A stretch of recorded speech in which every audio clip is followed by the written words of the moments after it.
Hello, Classic Crew, and welcome to today's episode of The Scoop.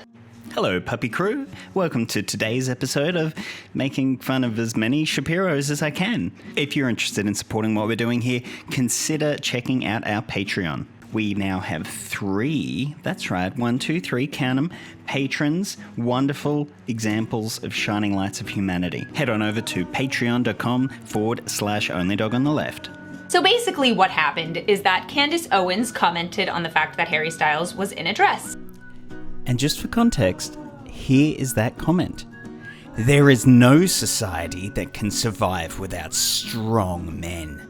The East knows this. In the West, the steady feminization of our men at the same time that Marxism is being taught to our children is not a coincidence. It is an outright attack. Bring back manly men. He then followed that up with a clarification. Since I'm trending, I'd like to clarify what I meant when I said bring back manly men. I meant bring back manly men. Terms like toxic masculinity were created by toxic females. Real women don't do fake feminism. Sorry, I'm not sorry. I love that the view of people on the left is of them as these histrionic snowflakes who get offended by everything, when you have these media paragons on the right getting so insanely offended on behalf of the entire West from Harry Styles wearing a dress. And so did a few other commentators on Twitter, and it kind of blew up. So by a few other commentators here, she obviously means her baby bro, Ben. He went off on an unhinged rant, very red, about Harry Styles in a dress. Who could have imagined? The stupidest form of the argument that I saw yesterday online was, well, in Scotland they wear kilts. That means that a man in America wearing a skirt, a floofy skirt, is the same as a man in Scotland wearing a kilt.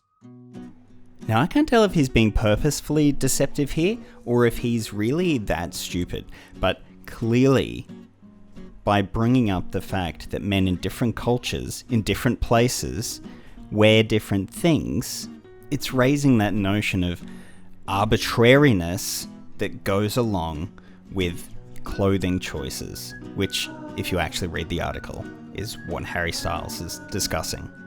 It requires men to defend family. It requires men to provide. It requires men to channel their aggressive instincts towards defense of values and civilization. I mean, that's definitely some kind of reach, right? The most important form of femininity is bearing and rearing children. Okay, that is something that is endemic biologically. Any person, any parent, who does not teach their girls that femininity, meaning the protection of hearth and home in a different way than masculinity, is a good thing. Any person who doesn't teach their girls that is not doing their kid any favors. And they are undermining the civilizational compact between men and women that exists based on biology in virtually every human culture. So yeah, pretty fun, pretty unhinged, but my favorite part is this. The left will tell your kindergartner that real men wear dresses. And then you'll be explaining to a 5-year-old why real men do not wear dresses. What a hilariously scary world these conservatives have created for themselves.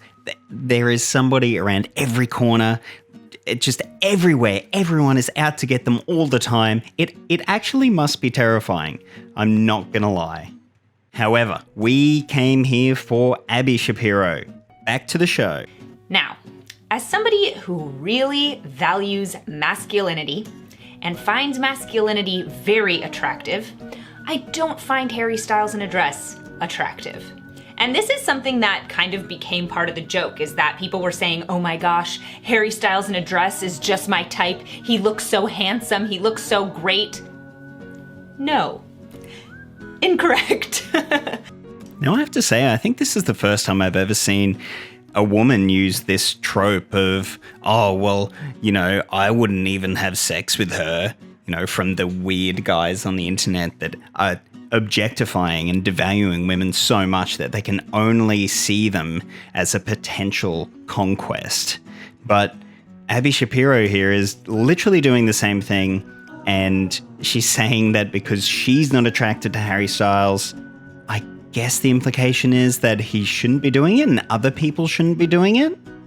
That doesn't seem very individualistic. Aren't the right always on about individualism and how the left would have everybody doing the exact same thing and looking the exact same way. I feel like this is conservatives. Seeing a man in a dress doesn't really do it for me. I'm gonna be honest. Women want men who are going to protect them, and that protective instinct is a masculine thing. So just like her brother Bongus Shapongus, we've got this notion of men as protectors.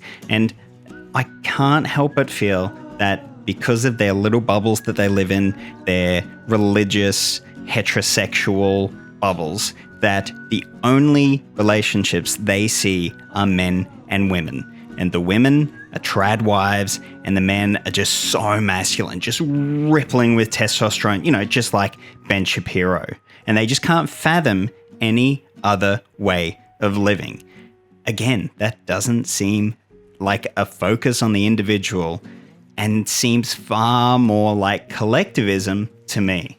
Men don't belong in dresses. Okay, so she's made this claim and she's about to back it up. Men don't belong in dresses because men should be men.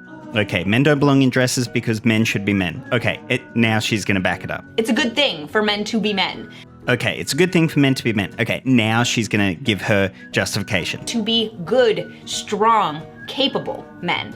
Okay, and she's just about to tell us why you can't wear a dress and be good and strong and capable at the same time. The best version of masculinity is refining it and elevating it. But masculinity should still be there. Not having masculinity at all would be a real loss. I mean, yeah, I can see how it would be a real loss for men. To us as women. Oh, of course. Once again, it's all about the woman's role. The whole idea of toxic masculinity really bothers me because the word toxic implies that masculinity in and of itself is poisonous. So I don't know where she learned to read and comprehend text, presumably the same place as her brother, because they're both terrible at it. By placing a modifier in front of masculinity, you are creating a different concept. Otherwise, people would just say masculinity if they meant that all masculinity was toxic.